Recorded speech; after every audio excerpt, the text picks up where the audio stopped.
ওর সাথে আরো 3টা আসামি ছিল, কারণ ওরা তোর ভিতর করেছে, সহযোগিতা করেছে। আমার বড় মায়ের হুমকি দিচ্ছে, তারা মারিছে, মারে মুখ আটকায় রাখছে। তাহলে কিভাবে এখানে খালাস হয়ে গেল?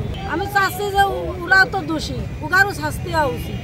আচ্ছা, আপনারা যে বলছিলেন বা আপনার মেয়ে যে বলছিল ঘটনাটা ঘটছে রাতে, এটা আসলে কি না বলছিলেন? ওরা তো মারিছে আগে। ঘটনাটা কখন ঘটছে?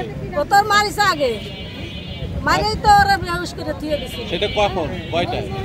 মানে সেটা কি রাতে না পরের দিন সকালে? সকালে মূলত তো দেখেই নাই, কিন্তু ওরাই তো উলট পালট করছিল, প্রচার করেছে। আমি রায় নিয়ে কথা বলতেছি, কারণ আমার ধরুন আমি খুশি হইনি, কারণ আমার একটা বলতে 2টে মেয়ে নষ্ট করছে পুরা। কারণ ওই সহজীবিতা মূলত ওর বেশি হওয়া উচিত ছিল, কারণ ওর বউ, ওর শালি, ওর তো দায়িত্ব ছিল, কারণ ওই তো নিজেই ছাড়িয়ে দিছে। তাহলে ওরা আমরা খুশি হলাম কিভাবে?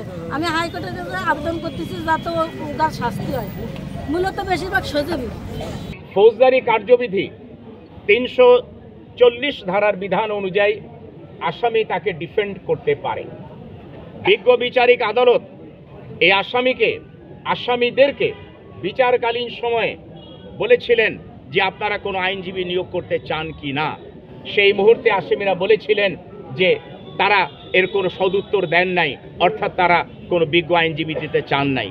কিন্তু রাষ্ট্র তার দায়িত্ব পালন করেছে, আইনের বিধান অনুযায়ী রাষ্ট্র ডিফেন্সের লয়ার দিয়েছে এবং এই আসামিদেরকে প্রতিনিধিত্বকারী বিজ্ঞ আইনজীবী তিনি সাক্ষীদেরকে পূর্ণাঙ্গ জেরা করেছেন এবং জেরার মাধ্যমে কন্ট্রাডিকশন বা ডিসক্রিপেন্সি যাই বলি না কেন সেটা নেওয়ার চেষ্টা করেছেন। সুতরাং আসামিরা প্রপারলি ডিফেন্ডেড হয়েছে এবং তাদের পক্ষে বিজ্ঞ আইনজীবী ইতিমধ্যে রায় প্রদানের পূর্বে যথানিয়মে আর্গুমেন্টও করেছে।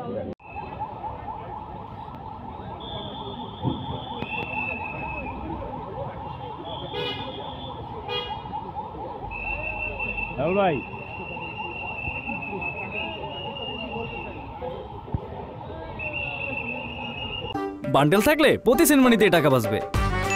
বিকাশ সেনমানি বান্ডেল কিনে জিতুন প্রতি লেনদেনে।